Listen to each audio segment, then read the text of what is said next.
आज हम बात करेंगे एनर्जी कंजर्वेशन के चैप्टर नंबर 2 की। ठीक है, तो चैप्टर नंबर सेकंड है energy conservation and energy conservation act 2001, ऊर्जा संरक्षण और ऊर्जा संरक्षण अधिनियम 2001। पहले ऊर्जा संरक्षण के बारे में सोचा गया था, फिर उसको लेकर एक एक्ट पास किया गया, अधिनियम पास किया गया भारत सरकार द्वारा, जो कि 2001 में पास हुआ था। तो ये अधिनियम क्या सोचकर पास किया गया? तो इस अधिनियम को पास करने का कारण था कि ऊर्जा का संरक्षण करना और उसको संरक्षित करते हुए उसको उच्च स्थिरता के साथ इस्तेमाल करना, मतलब एफिशिएंसी अच्छी रख के इसको यूज करना और इसका यूज करके आउटपुट को इंक्रीज करना। तो इस अधिनियम का क्या उद्देश्य था? ऊर्जा संरक्षण करना किसी भी संस्थान में, किसी भी जगह, और उच्च दक्षता प्राप्त करना। तो चैप्टर नंबर सेकंड में जो पहला हेडिंग है आप लोगों का, वो है एनर्जी मैनेजमेंट, ऊर्जा प्रबंधन। तो ऊर्जा प्रबंधन क्या है? तो ऊर्जा प्रबंधन के अंदर क्या आता है? तो the strategy of adjusting and optimising energy using system and producers so as to reduce energy requirement per unit of the output while holding constant or producing the output from the system is known as energy management। तो energy management क्या है? एक strategy है, एक तरीका है, strategy है, रणनीति है, जिसके जरिए हम लोग क्या करते हैं? एडजस्ट करते हैं और ऑप्टिमाइज करते हैं एनर्जी को। तो समायोग करते हैं ऊर्जा का और अनुकूल रूप से इसको यूज करने के लिए, प्रयोग करने के लिए एक सिस्टम और प्रक्रिया अपनाते हैं। तो इसे हम कहते हैं एनर्जी मैनेजमेंट। इससे होता क्या है? इसकी वजह से उत्पादन की प्रति इकाई पर ऊर्जा की आवश्यकता कम से कम रहे, इसे हम ऊर्जा प्रबंधन कहते हैं। तो जो एनर्जी मैनेजमेंट है, वो मैनेजमेंट का बेसिक प्रिंसिपल ये है कि किसी भी चीज को मैनेज करना, किसी भी चीज का प्रबंधन करना और उसको अच्छे तरीके से यूटिलाइज करना। तो एनर्जी मैनेजमेंट मैंने बता दिया है क्या होता है। अब उसके बाद में नेक्स्ट जो है हमारा, इसका ऑब्जेक्टिव क्या है, इसका उद्देश्य क्या है एनर्जी मैनेजमेंट का, ऊर्जा प्रबंधन का, वो हम लोग देखते हैं। तो इसका पहला उद्देश्य जो है, तो वो है to minimise energy cost waste without affecting the production and quality. तो इसका जो पहला उद्देश्य है वो है उत्पादन और गुणवत्ता को प्रभावित करे बिना ऊर्जा मूल्य की बर्बादी को न्यूनतम करना। तो इसका पहला उद्देश्य, जो कि आपको शब्दों से ही समझ में आ रहा होगा, कि ऊर्जा मूल्यों की बर्बादी को कम करना, मतलब एनर्जी की जो कॉस्ट है उसको रिड्यूस करना। और वो कॉस्ट भी इस तरीके से रिड्यूस करनी है हम लोगों को कि जिससे कि जो जो हमारा गुणवत्ता है और उत्पादन है वो भी प्रभावित ना हो। अब इसी में नेक्स्ट जो है हमारा, तो वो है second point, to minimise environmental effects and changes. तो दूसरा जो है ऑब्जेक्टिव एनर्जी मैनेजमेंट का, वो है पर्यावरण के प्रभाव और परिवर्तन को न्यूनतम करना। तो जो पर्यावरण के प्रभाव हैं और जो परिवर्तन हो रहे हैं उनको न्यूनतम करना, जिससे कि एनर्जी का मैनेजमेंट अच्छे तरीके से हो सके। तो इसी में थर्ड ऑब्जेक्टिव है to optimize utilization and procurement of energy of all means, processes and organizations। तो ऑप्टिमाइज करना सभी विधियों, संगठनों में कठिनाई से प्राप्त होने वाली ऊर्जा का यथासंभव सर्वोत्तम उपयोग करना। तो यूटिलाइज करना, ऑप्टिमाइज मतलब किसी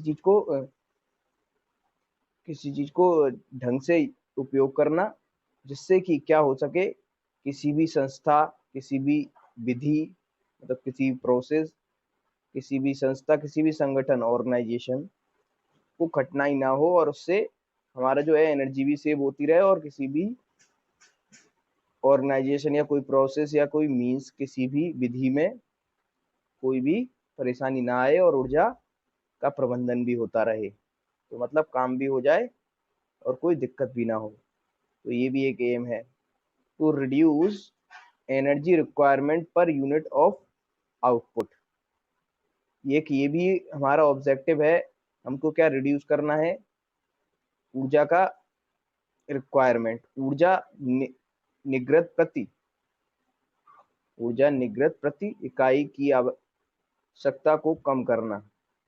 तो ये हो गए हमारे ऑब्जेक्टिव्स। और भी ऑब्जेक्टिव्स हो सकते हैं, ये कुछ मेन ऑब्जेक्टिव्स थे जो कि एनर्जी मैनेजमेंट को ध्यान में रखते हुए हम लोगों को फॉलो करने पड़ते हैं। नेक्स्ट अपन लोगों का हेडिंग है एनर्जी मैनेजर। अब एनर्जी मैनेजमेंट की बात की है तो उसके लिए क्या जरूरत पड़ता है हम लोगों को, उसके लिए हम लोगों को जरूरत पड़ती है एनर्जी मैनेजर्स की। जो ऊर्जा प्रबंधक होते हैं, मैनेजर्स हर ऑर्गेनाइजेशन में देखने को मिलते हैं। तो एनर्जी मैनेजर क्या है, जो ऊर्जा प्रबंधक हैं उनको हम एनर्जी मैनेजर कहते हैं। तो एनर्जी मैनेजर एक पोस्ट होती है, एक तरीके से हर ऑर्गेनाइजेशन में होती है, बड़ी बड़ी इंडस्ट्रीज में होती है, बड़ी बड़ी पब्लिक सेक्टर यूनियन जो होते हैं, पब्लिक सेक्टर पीएसयूज जो होते हैं, जैसे आईओसीएल हो गया, भेल हो गया, ओएनजीसी हो गया, कोल इंडिया हो गया, सब में एनर्जी मैनेजर आप लोगों को मिलेंगे। स्टील अथॉरिटी ऑफ इंडिया हो गया, सेल। तो ये सब कुछ पीएसयूज हैं बड़ी बड़ी, जिनमें कि सब में एनर्जी मैनेजर्स रखे ही जाते हैं। तो an energy manager evaluates energy uses and design energy programs that increases efficiency। सब लोग माइक बंद कर लें अपना। एंड रिड्यूस, सभी माइक बंद कर लें अपना। And reduce energy related cost. They redesign processes, buildings and equipments and plan energy related systems for the new projects। तो नए प्रोजेक्ट्स के लिए ये लोग क्या करते हैं, कुछ सिस्टम्स को डिजाइन करते हैं और उनको उन पर अमल करते हैं। द एनर्जी मैनेजर में also be responsible for the improvement of the efficiency of electrical system.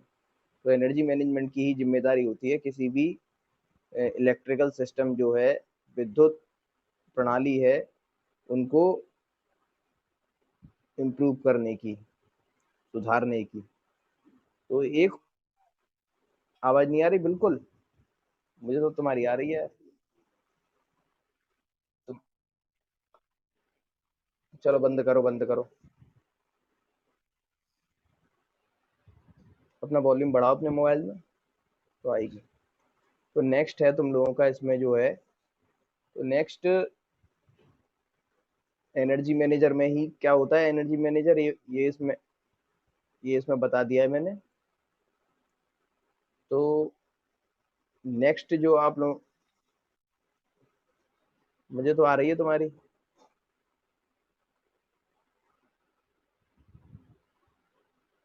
तो एनर्जी मैनेजर क्या है, तो एनर्जी मैनेजर है, हाँ तो कोई बात नहीं है, सुन लो। हाँ नेट पर प्रॉब्लम होगा, चलो।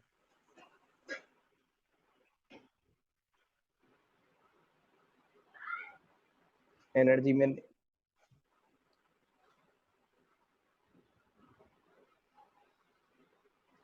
एक ऊर्जा प्रबंधक ऊर्जा के उपयोग का मूल्यांकन करता है और ऊर्जा कार्यक्रमों की रचना करता है जो दक्षता बढ़ाता है और ऊर्जा संबंधित लागतों को कम करने की कोशिश करता है। वह नई परियोजनाओं के लिए प्रक्रियाओं, इमारतों और उपकरणों की फिर से रचना करते करते हैं और ऊर्जा से संबंधित प्रणालियों को योजना बनाते हैं और विद्युत प्रणालियों की दक्षता में सुधार करने के लिए ऊर्जा प्रबंधक की भी जिम्मेदार हो सकते हैं। तो ऊर्जा प्रबंधक के एनर्जी मैनेजर के काम ये हैं कि जिससे कि एनर्जी को अच्छी तरीके से यूटिलाइज कर सकें और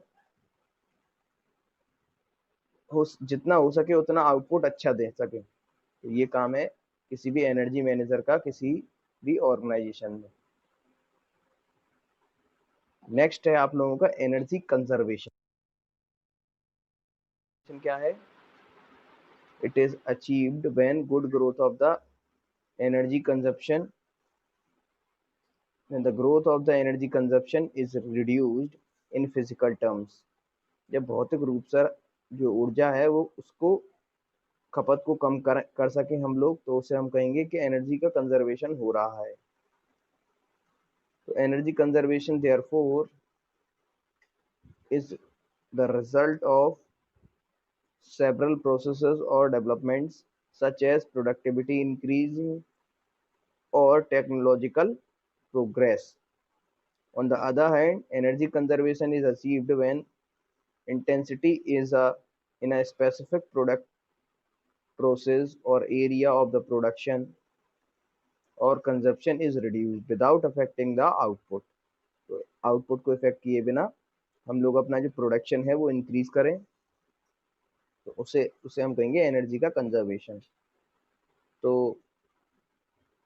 इसको कंजर्व करने के लिए इंटीग्रल डिफरेंट डिफरेंट पार्ट्स हैं, डिफरेंट डिफरेंट पॉलिसीज हैं जो हम आगे ही इस चैप्टर के अंदर देखेंगे। तो नेक्स्ट हेडिंग आप लोगों का है एनर्जी एफिशिएंसी। ऊर्जा दक्षता क्या है? ऊर्जा दक्षता जो है, तो energy efficiency is often viewed as a resource option like coal, oil और नेचुरल गैस। तो एनर्जी एफिशिएंसी जैसे किसी भी जो भी हम अपना फ्यूल यूज कर रहे हैं उसको देखते हुए एनर्जी एफिशिएंसी कैलकुलेट की जा सकती है। तो it provides an additional economic value by preserving the resources basis and reducing the pollution। तो एनर्जी एफिशिएंसी उस मायने में देखी जाती है जैसे जब हमारा जो रिसोर्सेज का यूज है वो कम हो रहा है और पॉल्यूशन भी कम हो रहा है। तो एक एग्जांपल है जिसके जरिए हम लोग चेक कर मतलब पता कर सकते हैं कि एनर्जी एफिशिएंसी किस तरीके से हमारे लिए एक यूजफुल है। अगर हम traditional replacing the traditional light bulb with compact fluorescent lamp, that is CFL, means we will use only 1/4 of the energy to light the room। तो अगर हम जो पुराने तरीके के जो बल्ब हैं उनको रिप्लेस करें और उसके स्थान पर हम लोग क्या यूज करें, उसके स्थान पर हम लोग यूज करें एक CFL। अब तो एलईडी भी चल गई है, एलईडी का यूज करें तो और ज्यादा एनर्जी आप लोगों की सेव होगी और एनर्जी की एफिशिएंसी बढ़ेगी। तो जैसे अगर मैं एक बल्ब यूज कर रहा हूँ तो एक बल्ब को एक दिन में मैं यूज करके अगर उसका चार्ज जो दे रहा हूँ इलेक्ट्रिसिटी चार्ज 10 रुपए दे रहा हूँ, तो अगर मैं इसके स्थान पर अगर CFL का यूज करता हूँ तो 1/4 of the energy will be reduce. तो मुझे एक अगर मैं उतनी ही लाइट कमरे को लाइट करने के लिए, कमरे में उजाला करने के लिए अगर एक मैं CFL का इस्तेमाल करता हूँ तो मुझे करीब 2.5 रुपए देने होंगे उसी एक दिन के, तो अगर मैं CFL यूज करूँ। और अगर मैं उसी के स्थान पर एक एलईडी यूज करूँ तो और ज़्यादा कम हो जाएगा बिल।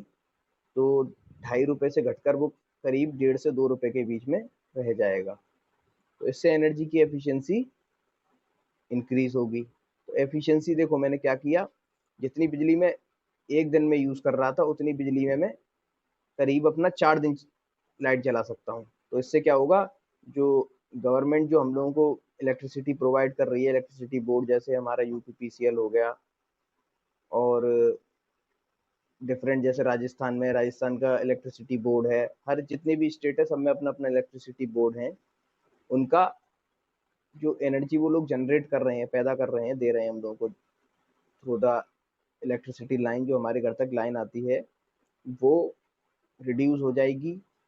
और रिड्यूस होने से क्या होगा, एनर्जी का अच्छी तरीके से एफिशिएंसी बढ़ेगी। तो ये हमारा हो गया। और इससे क्या होगा, प्रदूषण भी कम होगा। देखो जो हम लोग लाइट बना रहे हैं वो हम किससे बना रहे हैं, कोल, पेट्रोलियम और जो नेचुरल गैस, इनका यूज करके हम लोग अपने क्या कर रहे हैं, प्लांट्स को चलाते हैं, उससे लाइट को इलेक्ट्रिसिटी जनरेट करते हैं। तो जितने कम चलेंगे, जितना मतलब हम लोगों को कम अगर हम इलेक्ट्रिसिटी की डिमांड होगी, तो उतना ही पॉल्यूशन भी रिड्यूस होगा, क्योंकि इनको चलाने से पॉल्यूशन तो हो रहा है एनवायरनमेंट में, तो वो पॉल्यूशन रिड्यूस होगा।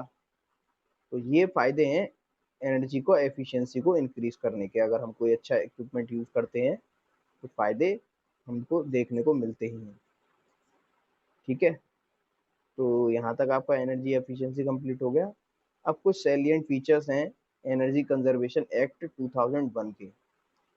तो कुछ ऊर्जा संरक्षण अधिनियम 2001 की मुख्य विशेषताएं हैं, जो सैलिएंट फीचर्स जो हैं वो, ये फीचर्स आप लोगों को, ये एनर्जी कंजर्वेशन का जो एक्ट है 2001 का, ये आपके संविधान में भी लिखा हुआ है, ये एक्ट के बारे में, उसके जो नियम है डिट्टो डिट्टो ये वहां से लिए गए हैं आपके संविधान से ही। इसके बारे में संविधान में सारी जानकारी आपको दे रखी है, एज इट इज वही वही आप लोगों को सिलेबस में दिया गया है। ये कुछ जो सैलिएंट फीचर्स हैं, ये डिट्टो अगर आप लोग नेट पर सर्च करेंगे salient features of energy conservation act 2001, तो आपको यही बिल्कुल act empowers the central and state government to facilitate, तो यही बिल्कुल डिट्टो आप लोगों को जानकारी वहां पर मिलेगी।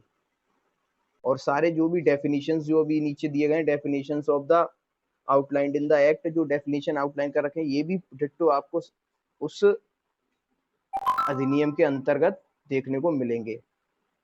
तो ये हम लोग अपनी नेक्स्ट क्लास में देखेंगे, क्योंकि ये इंपॉर्टेंट है, तो इनके बारे में थोड़ा ढंग से चर्चा करेंगे, जिससे और अपने फ्रेंड से आप लोग बोलें कि क्लास में ज़्यादा से ज़्यादा जुड़ें, जिससे कि वो लोग क्लास का लाभ ले सकें और अपने टॉपिक्स को कंप्लीट कर सकें।